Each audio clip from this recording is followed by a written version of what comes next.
So if you could just tell us a bit about what the Transnational Institute does and what you do there and your agency within the organization, that would be a good start. Okay, well, my name is Pien Metaal. I work for the Drugs and Democracy program, which is part of the Transnational Institute. And the Transnational Institute is a think tank on different kind of policies, global policies. And what we do is research, network, and lobbying and advocating changes on different policy areas, and my program works on drug policy. So we have been involved in studying the results and the effects of current drug policies around the world. My area of expertise is Latin America, and we are starting to work in the Caribbean also in this period of time.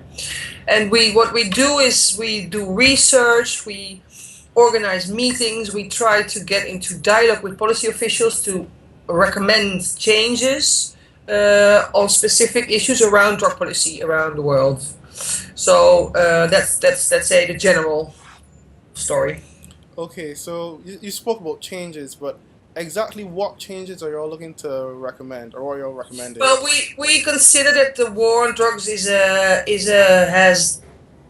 has brought more negative consequences than the drugs themselves.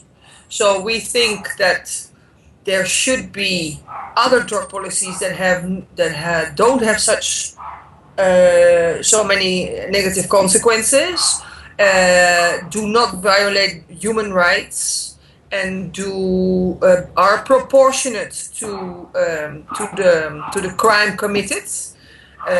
Drug crimes are considered in many countries around the world in a disproportionate way. If you look at the level of sentences that are enshrined in laws and legislation around the world for small offenses, even possession for personal use is considered a crime, and in many countries punishable with a prison sentence.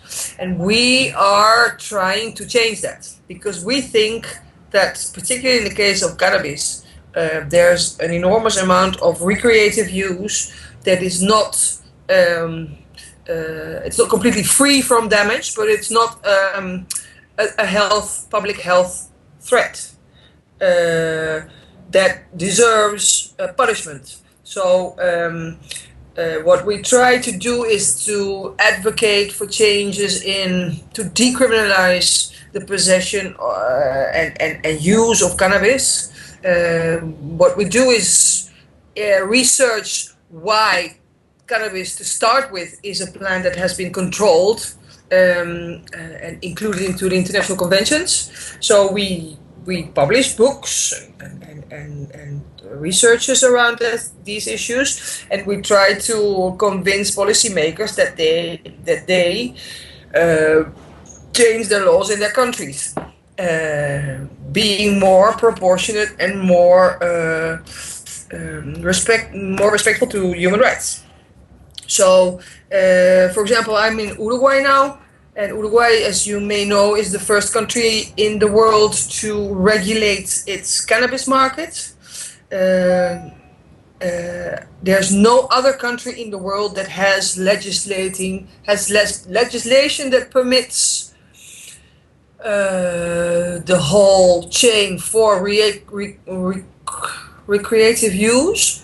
The conventions dictate that all the controlled plants, including cannabis, can only be used for medical and scientific purposes. So everything that is to do with either religious or recreative, is permitted outside the scope of the law. But the government of Uruguay and the people of Uruguay have decided that they want to do it. They want to regulate this market. They've used all sorts of different arguments for that.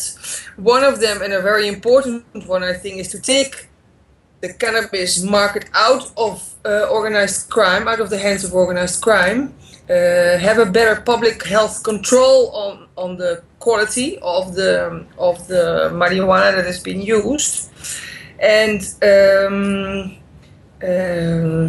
well, by then, and respecting the rights of their citizens. No? So So that's yeah. you mentioned human rights earlier, but Mm-hmm. can you give me specific instances where the human rights of individuals are impacted by the laws that punish the use and possession of cannabis? Well, I mean, young people who smoke a joint can be arrested, can be harassed by the police, can be extorted by the police.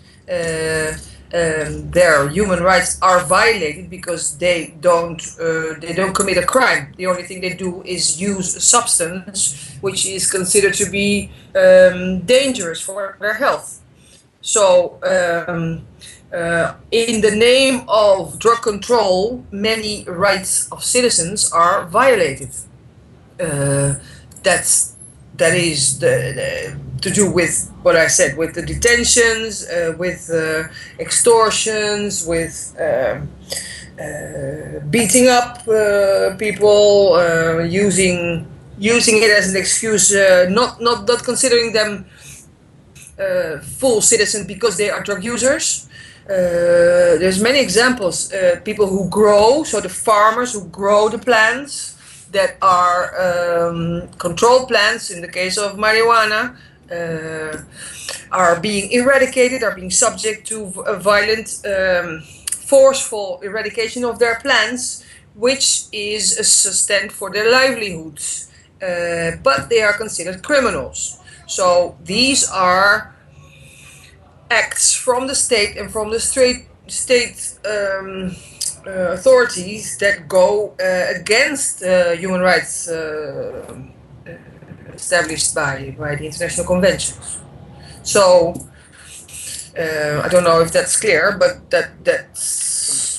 that's how we think that the main reason to change these practices and these laws are because of these violations, and it is not it's not justified to violate these rights just on the sole basis that they are consuming this marijuana. No? So we think that these laws should change, and that drug users are subjects with equal rights as anyone else and should be treated as such.